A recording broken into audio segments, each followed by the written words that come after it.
have a few things going on here at the same time. Way over on the other side, I have my water coming up to a boil for my noodles.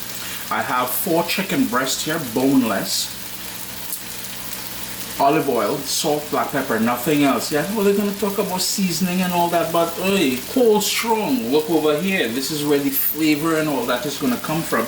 And the reason why I like cooking the chicken like this first, I'll be honest with you, it allows me better control when it comes to slicing and how thick and everything else. Because if I were to slice it first and then cook it, listen, we don't know how big this thing's going to end up. We don't know how much water these chicken was soaked in.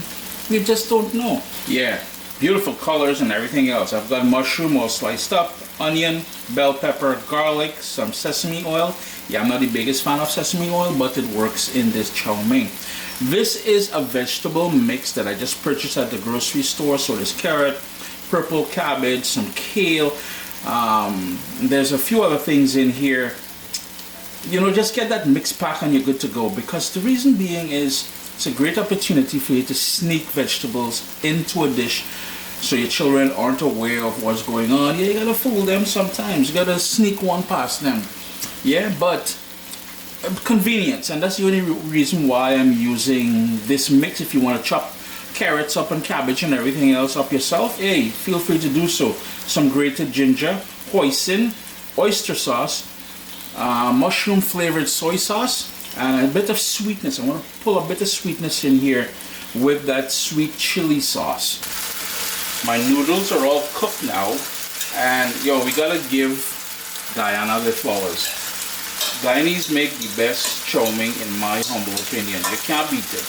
So this is, go to the grocery store, go to a Caribbean grocery store and ask them for a Guyanese chow mein noodles. And that's what I have here. However, what I will say is this. If the package says cook it for 10 minutes in boiling water, salted water, no. Do it about 5 minutes, 6 minutes, nothing more. It's going to continue cooking later on, but what I do recommend you do also, I guess, is after you take it off after that 6 minutes, drain it, rinse it with cold water, and that is going to give you, so this way it doesn't clump. The other thing I did in here is I added a teaspoon of vegetable oil, and I gave it a good mix, as you can see. So my noodles are ready, my chicken is just coming to come, and everything else is going to be added. As I wait for the chicken to cool down, that I can handle it, I've got my sweet chili sauce, mushroom flavored soy sauce, and all I'm doing is combining everything into one sort of uniform sauce. So make things easier later on, quick, yeah? Hoisin. Essentially all the sauces except the sesame. I'm going to finish with the sesame oil to get that nice toasted sesame flavor throughout things. And the oyster sauce. If you wanted to add a bit of white ground pepper in here, you can do that. I am not a fan of white ground pepper. I will, however, add the ginger in here as well. And all we want to do now is give that a thorough mix. Yeah? Got that lovely sauce just waiting to happen. I could have used that large non-stick frying pan that you saw I cooked the chicken in, but I usually make a huge mess on my stove, and to avoid that, I love using my wok because of the high sides. We've talked about this before, yeah? Onions, bell peppers, and mushrooms. Now if you wanted to leave the chicken, the sort of meat element out, you can certainly do that. My heat is on medium, and I'm just going to keep that going there until the mushroom sort of releases juices and we soften up the onion, the peppers get softened and stuff like that. And the mushrooms will have a ton of water, so we're trying to burn off that as well.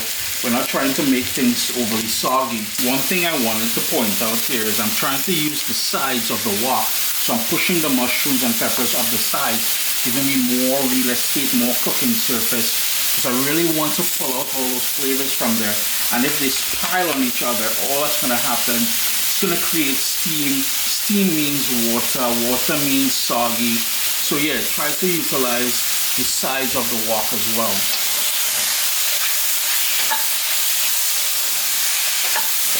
If you're new to using a wok, especially if you have a gas stove, keep in mind when the flame hits on the side, it's going to kick up. So potentially your handle will get hot. So this is why I have to use my old Safi.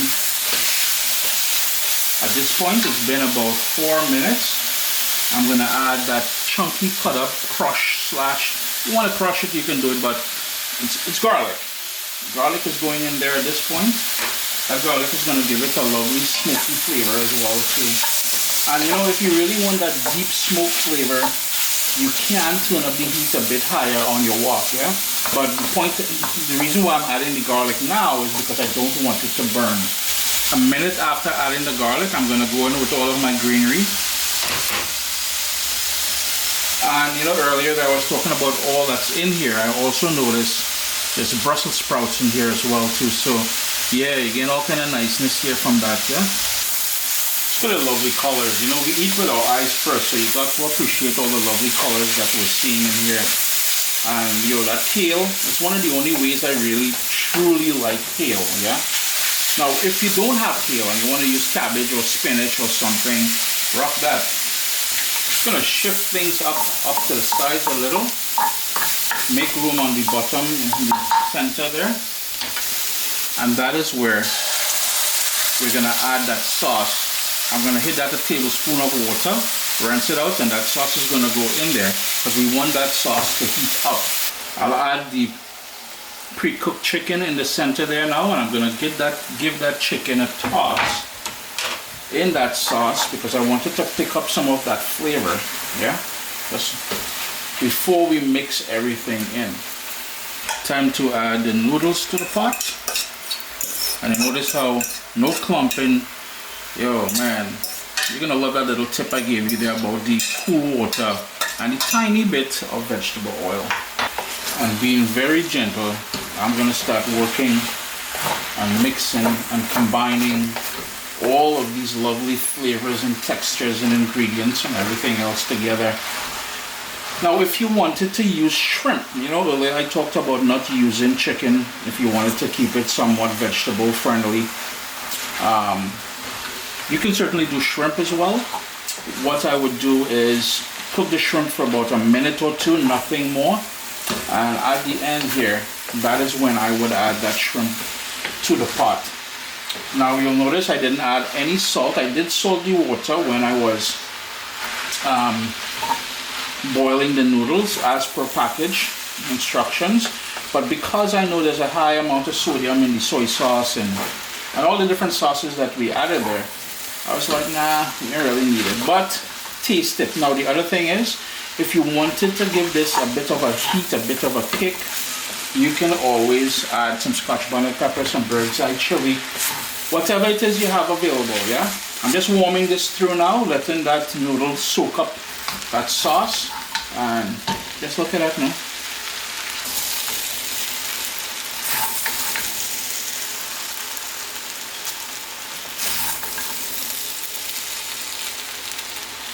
Sup soldiers, listen, if you enjoy this recipe, I'd really appreciate it if you hit subscribe and click that bell notification thing.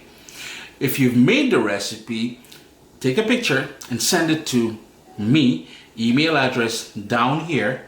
I mean, trying to tell people the email address, them butts will take the address and do all kind of thing with it. And tag me on Instagram at Caribbean Pot. I really appreciate you guys, and thanks for being in my kitchen with me today. Irie.